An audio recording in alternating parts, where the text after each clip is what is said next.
Why Muslims are divided, despite having the Quran Sunnah. Today's Muslims have the Quran in its original form, and the Sunnah preserved in detail. We have scholars, mosques, and resources. But despite this, the Muslim Ummah is facing moral, spiritual, and social decline.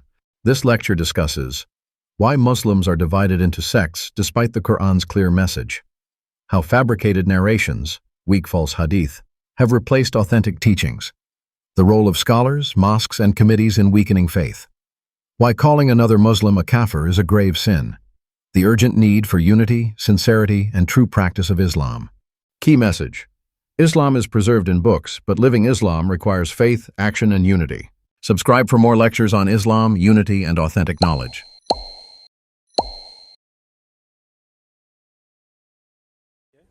मैं एक बात ये करना चाह रहा था कि हमारे पास कुरान मजीद मतलब असली हालत में मौजूद है, ज़बर ज़ेर का भी फ़र्क नहीं है जी। रसूल पाक की सुन्नत जो है वो भी हमारे पास मौजूद है। उलमाए कराम जो है वो जुमे को खुतबे देते हैं। मतलब जितनी तालीमात इस्लाम की महफूज है इतनी और किसी मज़हब की नहीं है। लेकिन जो नतीजा है उसके मुकाबले में कि सबसे जो बुरी हालत है अखलाकी लिहाज से, कानूनी लिहाज से, वो इस वक्त मुसलमानों की है। इनका ना कोई आगा है, ना पीछा है, ना कोई इस्लाम है, ना कोई अखलाक है, कोई चीज़ नहीं है। अब जब हमारे पास तालीमात भी हैं, उलमा हमें समझाते भी हैं, हमें ये भी पता है कि हमारी पस्ती का सबब क्या है, और हम ये भी उलमा कराम हमें बताते हैं कि किस मतलब जैसे आप फरमा रहे थे कि ईमान की कमज़ोरी है, ईमान को मजबूत किया जाए। लेकिन ये नज़र कुछ नहीं आता, ना ईमान मजबूत हमारा होता है, ना हमारा कोई अमल बेहतर हो रहा है, ना हमें कोई ऐसा लीडर नज़र आ रहा है जो हमारी रहनुमाई कर सके। हुकूमतें जो हैं उनके पास ज़राए बड़े हैं, लेकिन कोई ऐसी नहीं।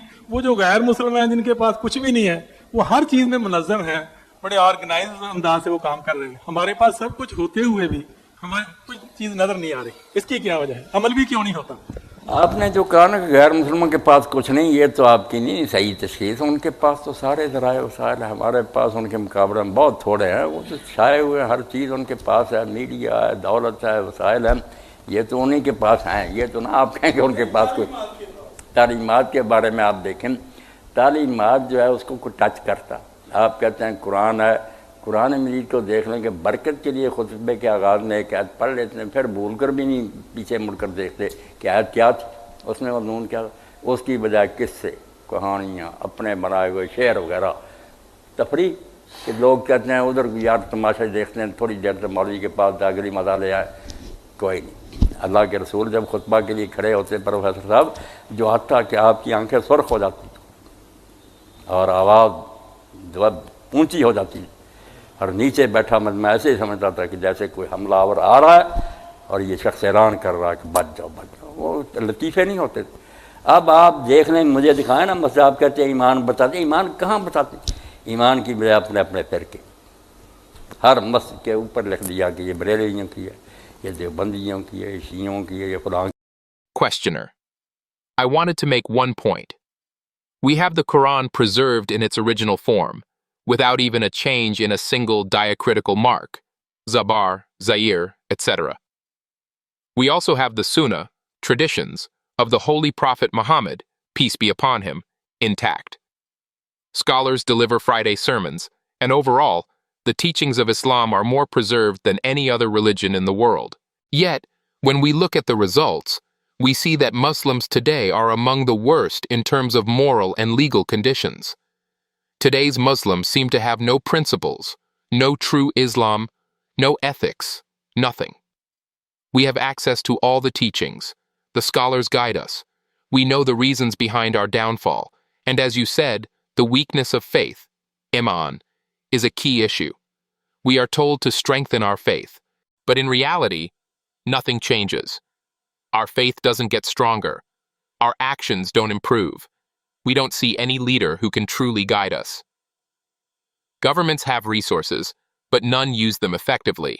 Meanwhile, non-Muslims, who may not have what we have, are highly organized and efficient in every aspect. So the question is, despite having everything, why do we see no results? Why are we unable to act? What is the real reason behind this inaction? Maulana, what you said that non-Muslims have nothing, this is not correct. They actually have every kind of resource. Compared to them, we have very little. They dominate everywhere. They have everything, media, wealth, and resources. All of these are in their possession. So it would not be right to say that they have nothing. As for teachings, let's consider this. Do Muslims actually follow those teachings? You say, we have the Quran. Yes, but look at how the Quran is treated. For blessing, Muslims recite just one verse at the beginning of a sermon. After that, they don't even look back at what that verse was or what its subject was. Instead, what do they focus on? Stories, tales, their own made-up poetry and entertainment. People come and say, let's watch the show. Let's sit with the preacher for a while and enjoy it. But that's not the way it should be. When the Messenger of Allah, may peace and blessings be upon him and his progeny, stood to deliver a sermon, his eyes would turn red and his voice would become loud. Those sitting below felt as if an enemy army was approaching, and he was calling out, "Take cover, protect yourselves, be safe." These were not jokes or light-hearted talks. Now, after seeing this example, tell me, where today are we truly taught about faith? Instead of being guided towards strengthening faith, people are instructed to follow their own sectarian identities. On mosques you will see written, this is a Barelvi mosque, this is a Deobandi mosque, this is a Shia mosque, and so on. کہاں ہے اسلام؟ دین یہ کہتا مسجد ساری اللہ کی، جو شخص بھی قبلہ رخ نماز پڑھا رہا، کس دین نے ہمیں اجازت دی کہ ہم سوال اٹھائیں یہ فلاں فرقے کا؟ صحابہ کرام کے آخر دور میں یہ سارے فرقے پیدا ہو گئے. اب تو کچھ نرم ہے، بہت سخت سر کاٹتے تھے. نجدہ خارجی تھا، ابن زبیر تھے، بنو امیہ تھے. ایک سال میدان عرفات میں تینوں نے اپنے کیمپ لگائے تھے اور بالکل ایک دوسرے سے خون ریزی ان کی جاری تھی. مسلح پر کبھی وہ کھڑے ہو جائے، حضرت ابن عمر ان کے ساتھ نہیں تھے کسی کے ساتھ، مگر جب کوئی نماز پڑھاتا پڑھ لیتے. لوگوں نے کہا ویسے ساتھ نہیں دیتے. کہا فرمایا یار مسلمانوں کی خون ریزی میں ساتھ دوں؟ نماز جو ہے یہ حی علی الصلاۃ، جب بھی کوئی کہے گا نماز کیوں نہ میں پڑھوں؟ نجدہ پڑھاتا خارجی، قرآن نہیں پڑھ رہا، قبلے کی طرف رخ نہیں. اب یہ سب کی جب پروفیسر صاحب نہیں سمجھ میں آتا، ہر شخص لکھ رہا امام صحیح العقیدہ ہونا چاہیے. اب صحیح العقیدہ وہی کہ میرا فرقہ. بس جب نماز ہی نہیں مل کر پڑھنی اور دین کا کیا ہوگا؟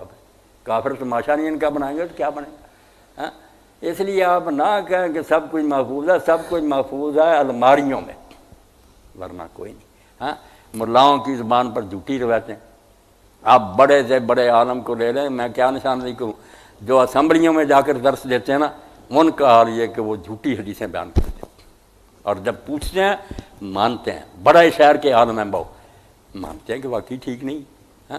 ہم نے اخبار نویسوں کو جوید چودھری کو لکھا کہ آپ ان کا کالم شائع کیا، یہ لکھو ساتھ کہ یہ کوئی حدیث نہیں، یہ بالکل کہتے توبہ توبہ میں ان کے خلاف لکھ دوں. Where is Islam? Does the religion teach us this division? All mosques belong to Allah Almighty. Whoever leads prayer facing the Qibla, under which teaching of Islam were we given the right to question, this Muslim belongs to this sect, and that one belongs to another sect. These sects had already emerged during the later period of the companions, Sahaba. In today's time, these sects appear soft towards one another, but in the past, they would even shed each other's blood. There was the Najda, there was Ibn Zubair, there was the Banu Umayyah.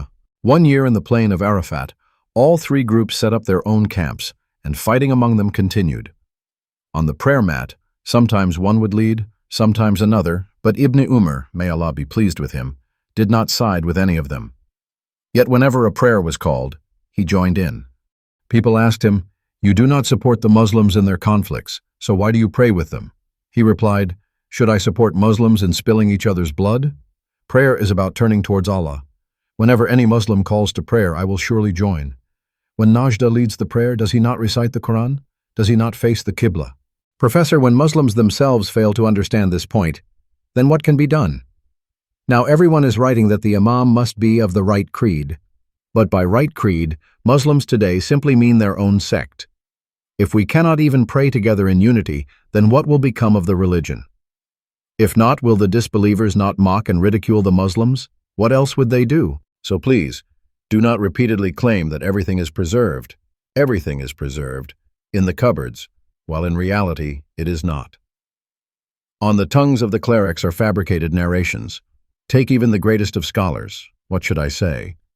Those who go into assemblies and deliver sermons, their condition is such that they narrate false hadith. And when they are asked about these narrations, they themselves admit that those narrations are weak, meaning not authentic. We even wrote in the newspaper to Javed Chaudhry that since you publish the columns of these scholars, you should also write that they are quoting fabricated hadith. To this, Javed Chaudhry replied, Astaghfirullah, how can I write against these scholars? You have turned yourselves into idols. آپ بت بنے ہوئے، اس لیے یار آپ یقین جانیں نہ کہیں قرآن ہے مسجد میں نہ حدیث ہے، نام ہے ان کا حدیث کی جگہ موضوع روایتیں من گھڑت، جن کو علماء نے چھانٹ کر پھینک دیا نا، الگ ہے شعبہ موضوعات، گھڑی ہوئی حدیثیں ہر مولوی کے پاس ہوا، شب برات آ گئی، معراج آ گیا فلاں، کوئی خوف خدا نہیں کر رہا کہ یہ تو گھڑی ہے، علماء نے نام ہی ان کا موضوعات رکھا اور بتایا گیا فلاں دجال نے گھڑی ہے، ساتھ ساتھ نشاندہی۔ وہ اقبال کی بات ٹھیک ہے کہ صوفی اور مولوی دو تھے نا، وہ قوالی میں پھنس گئے، ان کو بھی قرآن ہضم نہیں ہوتا، قوال کی دھنوں پر ہی انہیں نا سرور آتا ہے۔ مولوی جو ہے اس کا کہ از خطیب و دیلمی گفتارے ہو با ضعیف و شاذ و مرسل کارے ہو، نہ صحیح بخاری نہ مسلم دیلمی نے لکھا، خطیب نے لکھا، یہ تو وہ لوگ ہیں جو ردی لکھتے تھے، ان کی ضعیف اور موضوع۔ اس لیے آپ روئیں، ماتم کریں کہ رہبر جو ہے نا وہ گمراہ ہو چکے، کہیں ان کے پاس وہ دین نہیں ہے، ورنہ یہ حشر نہ ہوتا۔ یہ بالکل نوحہ ہے جو میں پڑھ رہا ہوں، اگر مسجدوں میں ایمان ہوتا اور خطیب کے اپنے اندر بھی ہوتا تو 7 دن تو لوگوں میں بجلی بیٹری چارج رہتی، لوگ جاتے تو تقوی ہوتا، خوف خدا لے کر جاتے۔ That is why, believe me, neither the Quran is truly present anywhere, in the mosque, nor are the authentic hadith. What remains are only the names. In place of authentic hadith, there are fabricated reports, completely concocted, those very narrations which scholars have sifted out and discarded. These belong to an entirely separate category called mawdu'at, fabricated narrations. And yet the clerics still have them at hand. For example, Shabi Barat has come, Thursday has come, and so on. None of the clerics fear Allah. They continue to propagate these narrations even though they are fabricated. The scholars of the past clearly labeled them as mawdu'at, and even pointed out the very fabricators who invented them, exposing them alongside their falsehoods. Allama Iqbal, may Allah have mercy on him, was absolutely right when he said, "The clerics and the Sufis became absorbed in Qawwali. The secrets of the Quran never reached them. Their ecstasy comes only from the rhythms of the Qawwal." As for these fabricated narrations, neither Sahih al-Bukhari wrote them, nor Sahih Muslim, nor did any reliable preacher record them. Rather, they come from people whose worth is no more than discarded refuse. That is why one should weep and lament, for our supposed guides have themselves gone astray. They do not even have authentic hadith in their possession. Otherwise, matters would not have reached such a state. What I am reciting is nothing less than an elegy. If faith were truly present in our mosques, and if the preacher himself possessed it, then people's faith would remain spiritually charged for at least 7 days. They would leave with piety, carrying the fear of Allah within them. But now, what is left with us? Nothing but arguments. اب کیا بحث ہیں کہ فاتحہ نہیں پڑھتا اس کی نماز نہیں، وہ کہیں جو پڑھتا پیچھے اس کے میں پتھر۔ 1400 سال ہو گیا یہ مسئلہ نہیں حل ہوتا کہ مفتی جو ہے اس کی نماز ہے کہ نہیں، ڈھیر لگا رہے ہیں کتابوں۔ اس لیے آپ نہ کہیں کہ ان کے پاس سب کچھ ہے، بس وہ کتابوں میں لکھا ہوا مسلمانی در کتاب مسلمانہ در گو۔ سچے مسلمان قبروں میں چلے گئے ہیں، اسلام کتابوں میں پڑھ رہا ہے۔ نہیں، آج ان کا اپنا نقصان بھی ہے، نہ لوگ آنے دیتے ہیں۔ اگر لوگوں کو صحیح بتائیں وہ مفتی ناراض ہو جاتے ہیں۔ مسجدیں ہیں وہاں بن گئے ہیں، ممبر بنے ہوئے ہیں، کوئی اس کا چیئر بنے، پریزیڈنٹ بنا۔ مسجدوں میں بھی کمیٹیاں، وہ عالم کو دبا کر رکھتے ہیں، اگر وہ ذرا نہیں ان کی مرضی، چلو جی مولوی صاحب چھٹی۔ ان پڑھ جو ہے نا وہ مسجد پر قابل ہے۔ عالم بیچارے کو یہ فری ہینڈ ہی نہیں ملتا کہ وہ حق بات کہ یہ تو شکر کریں، میں اللہ تعالیٰ کی شکر ادا کر رہا ہوں۔ کئی بار میں نے کہا یار میری اپنی زمین نہ ہوتی تو میں بھی ایسے ہی ہوتا کہ جو لوگ کہتے۔ اب آپ سنتے ہیں نا، کئی سال ہو گئے، ڈنکے کی چوٹ کہتا ہوں کہ میں کوئی نہیں اس بات کا پابند کہ یہ حدیثوں کی مسجد ہے۔ جو بات حق ہوگی، بریلویوں کی ہوگی، میں اوپر کھڑا ممبر کے کہوں گا کہ احمد رضا خان کی یہ بات حق، اور کہتا ہوں۔ آپ نے سنا نہیں میں اس کو رحمت اللہ علیہ کہتا ہوں؟ ناراض ہوتا، میں نے کہا رحمت پر آپ کا قبضہ، وہ عالم نہیں تھا، اختلاف لگ گیا، ہم بھی سمجھتے کہ بات ہے اس کی درست نہیں، مگر ہماری ساری صحیح ہے، ہم پر وہی آتی ہے۔ جینے دو لوگوں کو کہ جو عالم کوئی رائے پیش کرتا اس کو پڑھو، وزنی ہے تو قبول کرو، ورنہ اختلاف ادب سے کرو کہ ہمارے خیال میں یہ بات درست نہیں۔ بس اس سے آگے جہنمی کافر کہ یہ حق کیوں آپ کس نے دیا؟ वो कलमा नहीं पढ़ रहे। One group says that the prayer of a Muslim who does not perform Raf al-Yadayn, raising of the hands, is invalid. Another group claims that the one who performs Raf al-Yadayn has an idol under his arm. Today, even after 1,400 years, Muslims have not been able to resolve this issue, whether the prayer of such a Muslim is valid or not. Therefore, do not say that Muslims possess everything. What they have exists only within the pages of books. The true Muslims have departed to their graves, and Islam itself has been confined to books.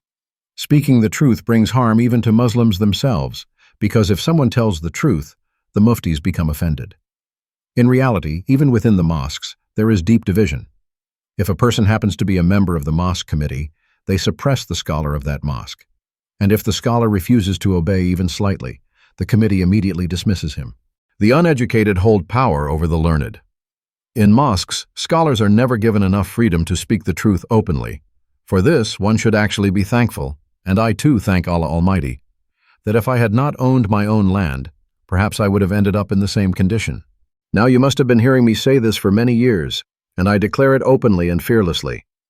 I am not bound by whether this mosque belongs to the Ali Hadith. Whatever the truth may be, I will proclaim it. If the Brelvis have a point that is true, then I will climb the pulpit and announce it. This statement of Ahmed Raza Khan is correct. And I have said this before, you may have heard it, that I invoke Rahmatullah Alayh, may Allah have mercy on him, for Ahmed Raza Khan. Some people get upset at this, and I ask them, do you hold ownership over Rahmatullah Alayh? Was he not a scholar? Disagreement is one matter, and we admit that some of his views were indeed incorrect. But does that mean everything we say is flawless? Are we divinely protected from error? Let people live. Whenever a scholar presents an opinion, we should read it carefully. If that opinion carries weight, we should accept it. If not, we should disagree respectfully by saying, in our view, this statement is not correct. But to go beyond that and declare such a person a dweller of hell or a disbeliever is utterly wrong. Who has given you that right? Does that scholar not recite the kalima? तो पहले तो ये वहदत उम्मत जो मेरी किताब है ना, मशरक मगरब में इसको फैलाया, हर जगह तोहफा दें कि कोई कलमा बना उसको जो काफिर कहेगा वो खुद काफिर हो जाएगा। कलमा पढ़ने के बावजूद आप उसको काफिर कहें, आप उसके मसले को कहें कि मेरे ख्याल में ये बात जो है ना ये सही नहीं मालूम होती, गलत, बस कुफर जो है कि वो कहे कि मैं नहीं रसूलुल्लाह को मानता। उसने कहा उसकी मस्जिद में तो अशहदु अन्ना मुहम्मद रसूलुल्लाह मनारों पर हो रहा, इसके बाद वो काफिर कहाँ रहा? इख्तलाफ करना ये कहो कि ये बात तहकीक की रोशनी में दुरुस्त, जैसे हदीस पाक मेरे भाई ने कि उस पर जम गया, शुमाली इत्तेहाद से वैर शुरू कर दिया और बाद में ईरानी हुकूमत से भी टक्कर, वो अमेरिका को फ़ायदा हो गया, ये भी कुछ ले गए, ईरान के भी पीछे पड़ गया। अगर ये समझते यार ये शीयत सुन्नियत का वक्त नहीं है, ये बातें फारग होंगे तो देखी जाएंगी। वो खलीफे सही बने थे यानी वो तारीख़ है, अल्लाह को मानते हैं, रसूल को मानते हैं, क़यामत को मानते हैं, सारी दीन की बातें मानते हैं, उस पर हम इकट्ठे हैं, उसकी फ़िक्र करें जो कायम करना है। किसी ने अच्छी हुकूमत की है बिस्मिल्लाह, अगर नहीं कोई कहता नहीं हज़रत अबू बकर उमर अच्छी नहीं हुकूमत की, तारीख़ी है मामला, इसमें दीन की क्या बात आ गई कि वो मोमिन नहीं वो काफिर नहीं। मगर ये प्रोफेसर साहब बात है बड़े खुले दिल की, क्या करूँ हैं। मेरी तो चूँकि उम्र गुजर गई, मैं कादियानियों का भी सब उनके रबा में जाकर सब कुछ मैंने पढ़ा, जानता मैं मौलवियों की तरह नहीं कि जानते कुछ भी नहीं तबसरे करते रहे, जानता हूँ क्या गुमराही है और बाकी बातें क्या सही। परवेज़ का भी पढ़ते नहीं, क्या जैसे परवेज़ गुलाम है ऐसा था। जब कहता हूँ कोई किताब देखी है, नहीं मौलवी कहते हैं वो काफिर, करने की बात है यार, पढ़ो, कुछ गलती होगी वो भी आप अला वजल बसीरत प्रोफेसर साहब बात होनी चाहिए, जो कहें पीछे रोशनी होनी चाहिए कि ये है दलील बेस की, बाकी काफिर वगैरह की बातों में ना उलझें। तो आप ये ख्याल करते हैं ना कि इनके पास सब कुछ है, कुछ नहीं, इन्होंने लपेट कर रखा हुआ है, आपस के फ़िरक़े हैं, झगड़े हैं, कोई मोहब्बत नहीं, प्यार नहीं। First and foremost, take my book Wadadi Ummat, Unity of the Ummah, and spread it across the East and the West.